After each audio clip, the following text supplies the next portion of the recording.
Hi, welcome to another episode of Hot Takes with me, the Silver Fox. Now, we have a story here which comes from, I think, an unusual source. It's from an American publication called The National Pulse. It goes to show how far the decline of the Conservative Party has reached. Because this, as I say, it's an American publication, but it's talking about why Farage and Reform are now overtaking the Conservatives and why it is especially worrying to the Tories that this is happening when one looks at the demographics involved,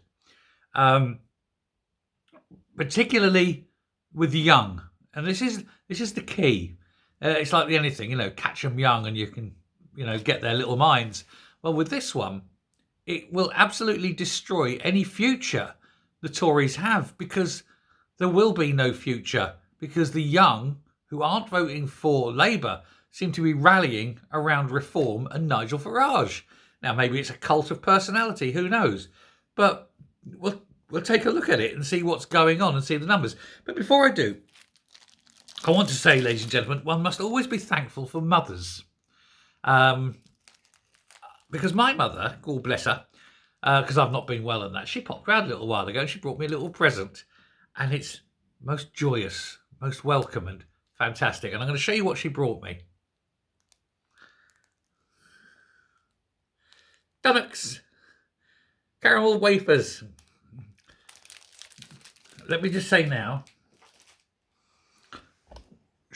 they're not going to last long between you and me. They'll be gone really, really quickly.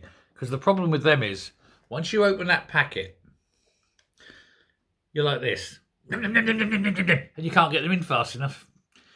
Maybe it's just me. I just love them. Anyway, back to the story. So, it's saying here, Gen Z, because it is American after all, Generation Z as we call it, but Gen Z as the Americans call it, it's shifted to the right, but it's actually shifted specifically to Reform. They're saying that Farage's Reform Party is surging way past the Tories in virtually every demographic. And it's stunning relationship between ages and support. Now, for the very elderly, it's very keenly more conservative than Reform, but not by much, it must be said.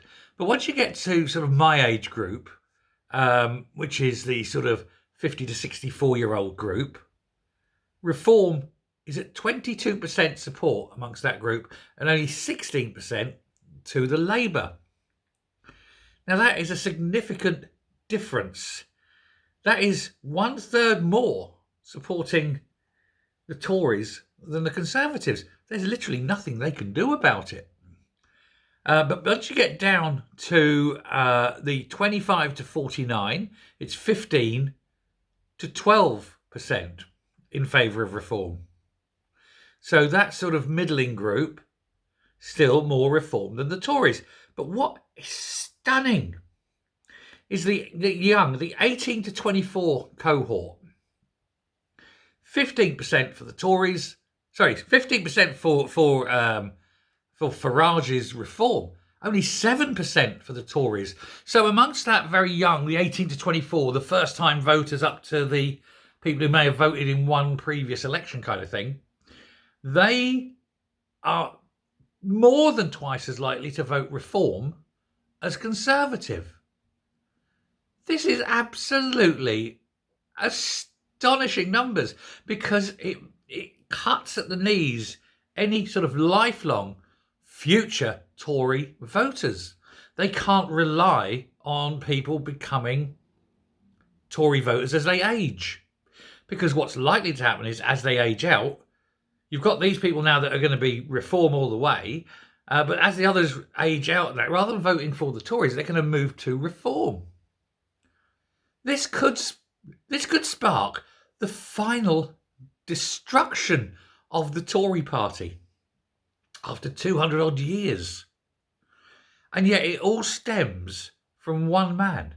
It all stems from going from that high point, that strength, that magnificent, huge majority that Boris Johnson went in with, to the position now where the Tories are quite, and without sort of pushing the point, facing an existential crisis.